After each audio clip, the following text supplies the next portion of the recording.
Howdy ho, Ranger Joe. I'm kidding. That's from Full House. Anyways, hi, I'm Maddie, I'm Karina.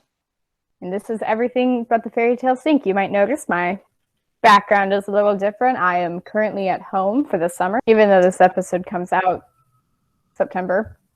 Yeah. Please, no. Oh no! Oh dear.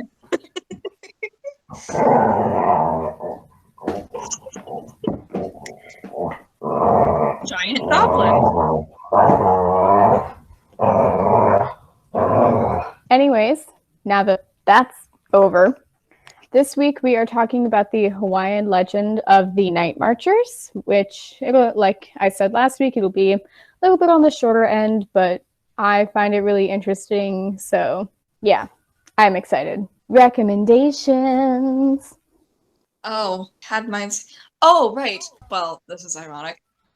My recommendation was do something for yourself that you've been wanting to do for a while. So, my recommendation is go on a nice drive. That's a good one. Yeah. Go somewhere, like find somewhere and then go on a really nice drive where, like, I was living prior to this, there was a road that connected from one town to another that wasn't the freeway. And it was a beautiful road. It was really nice to drive. And so, just find a place where you like to drive and just play some music, drive safely. That's a big thing. Drive safely and go on a drive. Have a good time. That's really nice. Anyways, shall we get into the episode? We shall indeed. All right. So the Night Marchers are ghosts of ancient Hawaiian warriors, and they are, I apologize in advance, traditionally called the Huaka Ipo. And the first written account wasn't taken down until 1883. So they have existed until, like they have existed all the way up until, but like many cultures, Hawaiians did not write down their things. It was told orally. And it was just, they came in contact with somebody who decided to write the story down. My script is on my phone because I don't mostly have for historical context. Was this written down before or after Hawaii was colonized? That I don't know. Okay. But, gotcha. Yeah. So they march single file from their burial sites, and they are said to roam areas that were once the sites of great battles or sacred monuments. And I'm going to switch to my other source here. They are not meant to scare people. They're just doing their job. They're just marching from one place to another. And just don't bug them, because if you do, you'll die. So that's a lesson we're learning from this podcast, of just leave things alone. Yeah. So, yeah, their job isn't to terrorize. It's simply to protect the most sacred, high-ranking chiefs. And depending on the chief's status, they would either walk in front of the army or behind it. But regardless, the Night Marcher's job is to just protect whoever they are guarding and to get from point A to point B. So they are commonly cited. Well, I'm like bouncing between two sources right now on my phone. They are said to frequent sacred Hawaiian grounds, such as the sites of sacrificial temples, areas of Oahu, including Yokohama Bay, Kamehameha III's summer mansion, a plantation, Kaena Point, Kalama Valley, and they're even said to go into an armory inside the Diamond Head crater, as well as spotted at Kualoa Ranch. So they are all over the place. And you might be wondering, well, how do you know if they're coming? Pretty easy to tell. You can often see the light of torches in the distance, hear the thunderous power of, the thunderous drumming of drums, and you can hear a conch shell being blown. Yes, it is conch, not conch. Whoever says conch, get out. Yeah, agreed. Whoever says, do you say conch shell? Yeah. Get out. It is conch shell. Maddie, your brother has been expelled. Anyways, so nothing gets in their way, not even buildings. They are said to be able to walk through walls and through buildings if they're... It's basically like a train on a track. You can't derail it. You just have to get out of its way. Huh? They're ghosts. The entire point of ghosts is being able to walk through things.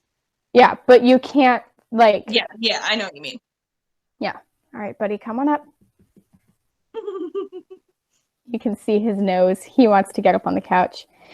Anyways, some people say that when they walk, they leave footprints behind. They actually touch the ground. Others say that when they are walking, they float so that there is no sign of them ever being around except for like hearing the drums and the conch and seeing the flames. But if you cross them, you will die. I've said that before. Yeah. There are ways to avoid them. If you hear it, run. Just run. You don't even get near them. You just run. Just get out. If, however, you are not fast enough and you see them coming towards you, you are supposed to strip naked and lay face down on the ground until they pass you. Got it. Yes. They are ancient warriors that demand the utmost respect, and trying to taunt them is just don't do it. Just be respectful. So just, it's lay down. different than like going to the Winchester Mansion and being like, come at me in the basement. Yeah. Which one of us definitely didn't do. No, not at all. Never. Wouldn't be me. But never. Yeah, no. Lesson learned. Respect other cultures. Good God. Yes. Yes. You are also not supposed to make eye contact with them, even if they're coming towards you. So if you were just face down on the ground, don't look at them. You'll know that they are completely gone once you stop hearing the drums and you stop seeing the flames. But until then, you literally just lay down, play dead, lay down. You'll be safe. Take a nap. Take a nap. Yeah. It is believed that descendants of the Night Marchers will not be harmed going into battle at any point. So if you're a descendant of someone who is in the Night Marchers, which I don't know the qualifications to become one, but I'm assuming they were like the guards of the chiefs and higher up, more official people.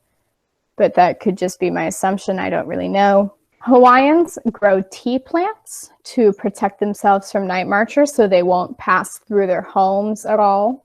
They will avoid the tea plant, as well as the tea plant can also ward off other worrisome and harmful spirits. So if you want to stay in your home, because like I said, they're like a train on a track, you can't derail them, they're just going. If they're going to come through a home, planting tea plants is the best way to, it's a natural deterrent. It's like a respectful natural deterrent for them. They are said to march. What? Did you have a question? I said neat. They are said to march between the last 4 Hawaiian moon phases before the moon goes completely dark. Sorry, my dog is demanding butt scratches.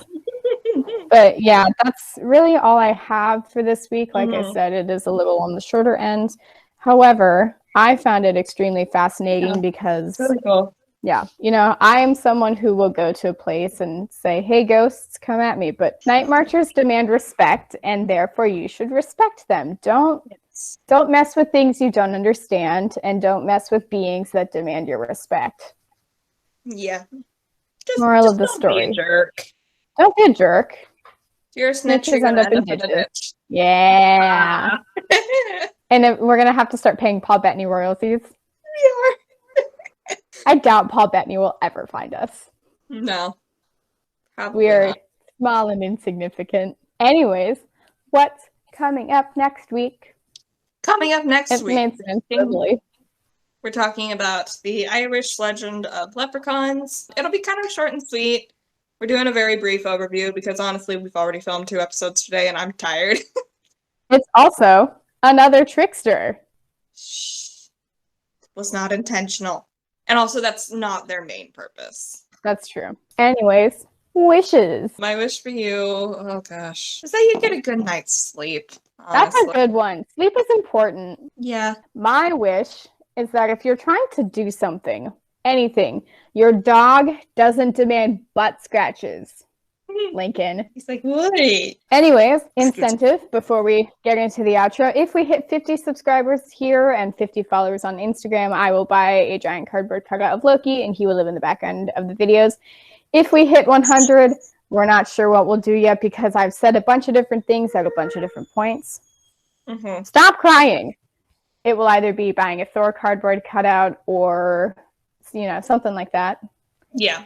If we hit 1,000, my stepdad Steve will milk a cow. Well, pretend to milk the cow at Hagen, which for anyone who doesn't know, it is a Pacific Northwest grocery store. and it has a plastic cow out front, so he will try and milk that.